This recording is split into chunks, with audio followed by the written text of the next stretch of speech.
पाकिस्तान से बाहर रहने वाले लोगों से मेरा सवाल है कि आप वो टाइम जब देखते हैं जब आप नए नए पाकिस्तान को छोड़ के यहाँ पे आए थे, उस टाइम से लेके आप अब तक का अरसा देखते हैं, तो आपको क्या लगता है ज़िंदगी आसान हो गई है या मुश्किल हो अस्सलाम गई है? वालेकुम beautiful people, welcome back to my channel. मेरी आज की वीडियो बहुत सारी पहली वीडियोस की तरह जो न्यू कमर्स हैं, जो नए नए जर्मनी में आए हैं, उनके लिए यूज़फुल है।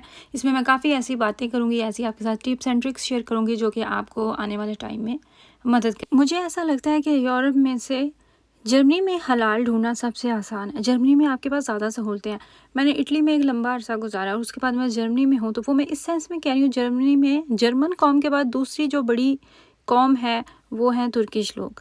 तो तुर्किश लोगों ने यहाँ पे इतनी बड़ी बड़ी अपनी मार्केट्स, अपने गोदाम बनाए हुए हैं, ये आपकी इतनी चीज़ें आसान कर देते हैं। मतलब आसान इस सेंस में कि आपको अपनी देसी चीज़ें भी यहाँ से मिल रही होती हैं। वीडियो के शुरू में आपने देखा होगा कि वो जो सब्ज़ तीखी मिर्चें होती हैं, जिनको आप बस सूंघ ही लें तो वो आपकी जहाँ जहाँ से आपकी वो स्मेल करने वाली जा रही होती है सिस्टम, वो भी जलने लग जाता है। मतलब इतनी जो स्ट्रॉन्ग होती हैं वो मिर्चें भी आपको यहाँ से मिल रही हैं। फिर भिंडियाँ भी इन्होंने रखी हुई हैं। इसके अलावा और इतनी वैरायटी सब्जियाँ इतनी इनके पास होती हैं, कोई भी सब्ज़ी आपने लेनी हो, फिर फल लेने हो। अच्छा, ये वाली जो मार्केट आप देख रहे हैं ना, तो ये मैं बता दूँ, ये कैल्स्टरबाख में है, एयरपोर्ट के पास, फ्रैंकफर्ट के नज़दीक इलाका है कैल्स्टरबाख। अच्छा, यहाँ पे लोग पहुँच सकते हैं ऑफ कोर्स जो फ्रैंकफर्ट के पास रहते हैं। तो ये एयरपोर्ट के पास एक इलाका है कैल्स्टरबाख, और इसकी निशानी मैं आपको मज़ीद ये बताऊँ इस मार्केट की कि ये है बानोफ के पास लगती है। अच्छा, आप देखें यहाँ पे शलजम आपको मिल रही हैं, मूलियाँ आपको मिल रही हैं, अंडे इन्होंने बड़ी मुनासिब कीमत पे लगाए हुए थे। नूडल्स जो लवर, वो यहाँ पे नूडल्स पड़े हुए हैं, बड़ी फेमस ब्रांड है ये। उबले हुए चने, अच्छा मैं ज़्यादा चने यूज़ करती हूँ जो हम एशियन शॉप से लेके आते हैं ना, ड्राइड चने। तो एमरजेंसी में कभी कोई घर मेहमान आ जाए या जल्दी में आपको बनाना पड़े तो फिर मैं ये जो टिन वाले चने हैं ना, ये यूज़ कर लेती हूँ। इसके अलावा ये कोल्ड ड्रिंक्स इन्होंने बहुत सस्ती लगाई हुई थी, बच्चे इस तरह के कोल्ड ड्रिंक्स खुश होकर पीते हैं। मुझे ऑलिव्स पसंद तो नहीं है, हेल्थ के लिए अच्छे होते हैं, इसलिए मैं कोशिश करती हूँ सैलड में खा लूँ या फिर नाश्ते में खा लूँ। फ्रेश ब्रेड आपको यहाँ से मिल रही होती है। आप जिस दिन भी ग्रोसरी करने के लिए निकले ना, जो भी दिन आपने मखसूस किया हुआ है कि इस दिन आपने डिटेल से ग्रोसरी लेके आनी है, छोटी मोटी चीज़ें ऑन एंड ऑफ वो तो चलती ही रहती है। तो सबसे पहले आप तुर्की स्टोर का विज़िट करें। आपके करीब जो भी है ना, वहाँ से आपको कितनी चीज़ें होती हैं जो जर्मन स्टोर्स की निस्बत फल सब्जियाँ आपको बहुत मुनासिब कीमत में मिल जाती हैं। फिर यहाँ से चिकन इन्होंने ऑफ़र लगाई हुई थी। ये 20 केजी का जो हमें कार्टन मिलता है, इसमें लेग पीस होते हैं बड़े बड़े, सबको ही पता है। उसकी स्किन हम खुद से उतार के तो फ्रीज़ करते हैं। ये आपको कहीं पे 37 यूरो का मिल रहा है, कहीं पे 40 यूरो का मिल रहा है, 25 से आपको नहीं कम मिलता। लेकिन अगर आपके पास ज़्यादा ऑप्शंस हैं, आपके पास तुर्किश मार्केट्स काफ़ी ज़्यादा हैं, तो आप सर्च करते रहें। फेसबुक पे इनको सर्च करें या फिर टिकटॉक पे सर्च करें। वो जब आप एक दफ़ा सर्च कर लें, फिर आपकी हिस्ट्री में आ रहा होता है, तो ये जैसे ही ऑफ़र लगाते हैं आपकी तरफ वो आ जाते हैं। और हमें ये मिला था 20 यूरो का। सेम ऐसे ही आप ब्रेस्ट वो भी कम कीमत पे ले सकते हैं। कीमे में भी ऑफ़र्स लगाई होती हैं। गोश्त ख़राब नहीं होता कुछ लोगों को ये भी लगता है, जो बुज़ुर्ग होते हैं स्पेशली, कि ये गोश्त शायद सही नहीं होता तो इसलिए ये निकाल रहे होते हैं। ऐसा कुछ भी नहीं, लोगों को अपनी मार्केट की तरफ अट्रैक्ट करने के लिए ये इस तरह के ऑफ़र्स लगाते रहते हैं। ये कबाब है, ये वैसे मेरे ख्याल से 10-12 यूरो के होते हैं, डिस्काउंट में आपको कोई 7-8 कुछ इतने के ही मिल रहे होते हैं। कीमतों के मामले में मैं बहुत बुरी हूँ, बस मैं आपको एक रफली अंदाज़ा बता रही हूँ। लेकिन चिकन की मैंने आपको एग्जैक्टली कीमत बताई है, 20 यूरो का आपको 10 केजी का पैक मिल जाता है।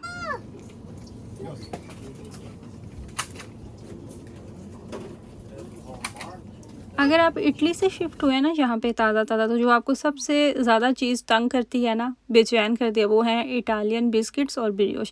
अच्छा, ये तुर्किश मार्केट में रखी हुई है इन्होंने, बिस्किट्स भी हैं, ब्रियोश भी हैं, लेकिन ऑफ कोर्स ये उस चीज़ का तो मुकाबला नहीं करते। और जर्मन मार्केट्स में बदकिस्मती से हमें ना तो ब्रियोश वो मिलते हैं, और जो होते हैं उनमें अल्कोहल होती है, और ना वो बिस्किट्स की वैरायटी होती है। तो इटली से अगर कोई आपका आने जाने वाला है तो मंगवाते रहा करें। मैंने भी अभी रिसेंटली इटली से काफ़ी ज़्यादा ब्रियोश मंगवाए हैं, फिर मैंने बिस्किट्स मंगवाए हैं। जो चीज़ें आ सकती हैं वो मंगवा लेते हैं। अच्छा, इसके अलावा इनके फ्रीज़र्स में आपको काफ़ी हलाल चीज़ें मिल जाती हैं, काफ़ी ऑप्शंस आपको मिल जाते हैं। मतलब ये कि नॉर्मल ग्रोसरी मार्केट से लेने से पहले, यानी कि जर्मन मार्केट जाने से पहले, आप यहाँ की मार्केट का रुख करें, आपको कितनी ज़्यादा चीज़ें मिल जाती हैं। और हलाल आपको बंद मिल जाते हैं, हलाल पैटीज़, कुछ भी आपने लेना हो यहाँ से तो आपको ऑफ कोर्स हलाल ही मिलते हैं। योगर्ट इनकी बड़ी अच्छी है, स्पेशली आप पाकिस्तान की वो खट्टी योगर्ट मिस करते हैं ना, वो आपको यहाँ से मिलती है। सेम इसका खट्टा वही जायका आ रहा होता है। इसके अलावा यहाँ से फल और सब्जियाँ जो मिलते हैं वो भी हमें वो पाकिस्तान से मिलता जुलता जायका मिल रहा होता है। खैर, इसके बाद हम जाने वाले थे रेवे मार्केट में, मेरे ख्याल से जाना था। वहाँ से हमें कुछ चीज़ें लेनी थी। अच्छा, मैंने जिस लिए आपको कहा ना कि आपको क्या लगता है कि ज़िंदगी अब आसान हो गई है या मुश्किल हो गई है, वो बात करने के पीछे मेरा मतलब ये था, मुझे अपना याद है जब मैं आई थी ना इटली, तो तब ना इतना इंटरनेट आम था, व्हाट्सएप तब ताज़ा आ रहा था, पता नहीं कब किस साल में आया, लेकिन उस टाइम पे व्हाट्सएप भी बिल्कुल इतना आम नहीं था जितना कि अब है। ईमो पे कॉल चला करती थी और उसके लिए भी स्पेशल आपको इंटरनेट पैकेज चाहिए होता था, तो मुश्किलों से पाकिस्तान में बात होती थी। अगर आप डायरेक्ट नंबर पे फ़ोन करते थे तो उसके लिए आपको कार्ड मिलते थे, वो आपने अपलोड करना होते थे, फिर मिनट्स के हिसाब से आप बात किया करते थे। और उस टाइम की निस्बत हम इस टाइम को देखें तो इंटरनेट हर वक्त, वीडियो कॉल्स चल रही होती है, मैसेजिंग चल रही होती है, आपको सब पता होता है, ग्रुप्स में कॉल चल रही होती है। और उसके अलावा भी एक जो ज़्यादा मुझे जदीद लगता है तरीका, टेक्निक, वो ये है कि अब बहुत सारे लोगों ने अपने अपने घरों में कैमराज इंस्टॉल किए हुए हैं। पाकिस्तान में घरों में लोगों ने कैमराज इंस्टॉल किए हुए हैं, वो उसका सारा एक्सेस आपके पास होती है। तो यहाँ पे बैठे आप जब चाहें आप अपनी फैमिली को देख सकते हैं। जैसे हमारा जो पाकिस्तान में घर है, मेरे ससुराल में, वहाँ पे भी कैमरास लगे हुए हैं, मेरे फादर इन लॉ ने लगवाए हुए हैं, और उनका जो एक्सेस है वो सब बेटों के पास है। मेरे हस्बैंड भी जब चाहें ऑन करके देख रहे होते हैं। तो मैं सोचती हूँ कि कितनी सहूलत है ना। आपका जब दिल उदास हो, आप उनको देख लें कि आप वो क्या कर रहे हैं। नॉर्मली चलते फिरते जब आप देख लेते हैं ना, तो आपको अच्छा खासा सहारा हो जाता है, तसल्ली हो जाती है। उसकी दूसरी साइड पे अगर हम देखें तो ज़िंदगी बहुत बिजी हो गई है।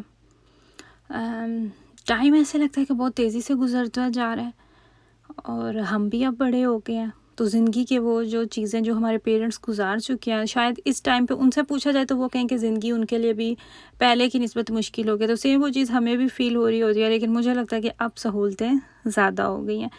खैर, हम रेवे मार्केट आ गए। यहाँ पे दूध पे कोई ऑफ़र चल रही थी, मुझे नहीं पता एग्जैक्टली क्या उसका हिसाब है। मेरे हस्बैंड को देख रहे होते हैं, इस तरह की चीज़ों का उन्हें ही पता होता है। तो वो हमने लेनी थी, वो बाकी चीज़ें ले रहे थे और मैं इधर आ गई थी अपने फेवरेट एरिया की तरफ।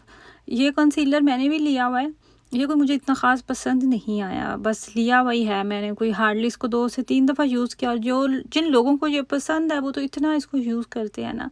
खैर, अपनी अपनी चॉइस भी होती है। इसके अलावा यहाँ पे आपको साबुन मिल रहे होते हैं। वो लोग जो पाकिस्तान में साबुन को, यानी कि सोप जो होते हैं, वो मिस करते हैं, वो भी आपको आसानी से मिल जाते हैं। बहुत ज़्यादा एक्सपेंसिव नहीं, और अच्छी खासी वैरायटी भी होती है। ऑफ कोर्स आपको वो खुशबू वाले तो साबुन नहीं मिलते, लेकिन मिल जाते हैं। इसके अलावा यहाँ पे different shampoo, hair mask, conditioner की वैरायटी पड़ी हुई है। सिर्फ आपको थोड़ी सी नॉलेज लेना होती है, आपको समझना होता है कि आपके बालों में कौन सा शैम्पू ज़बरदस्त रहेगा। ये वाला जो आप ब्रांड देख रहे हैं ना, लॉरियल का, ये पूरा सेट है, ये आपके बालों को स्ट्रेट करता है, सिल्की करता है। इसके अलावा अगर आपने बाल कलर करवाए हैं तो आपको ब्लू शैम्पू लेना है, ब्लू मास्क यूज़ करना है, और ब्लू कंडीशनर ही यूज़ करना है। उससे क्या होता है कि जो हमारे बाल कुछ अरसे के बाद ऑरेंज टोन में चले जाते हैं ना, वो उस चीज़ को ख़त्म करता है। मेरी वीडियो का टाइम भी ख़त्म हो रहा है, बातें ख़त्म नहीं होती, टाइम ख़त्म हो जाता है। तकरीबन सारा दिन ही आज मेरा बाहर गुजर गया था, अच्छा खासा टाइम लगा था। और इसके अलावा अगर आप नए आए हैं जर्मनी में, तो आपको समझ नहीं आ रही कि आपको हलाल चीज़ें कहाँ से मिलेंगी, तो सबसे जो बेहतरीन आपका साथी है ना, सबसे अच्छा, वो आपके हाथ में आपका फ़ोन है। सर्च करें, आपको बहुत सारे अपने आसपास ऑप्शंस मिल जाएंगे। आई होप कि आपको मेरी वीडियो अच्छी लगी हो। अपनी फैमिली का ख्याल रखिएगा, मुझे दुआ में याद रखिए।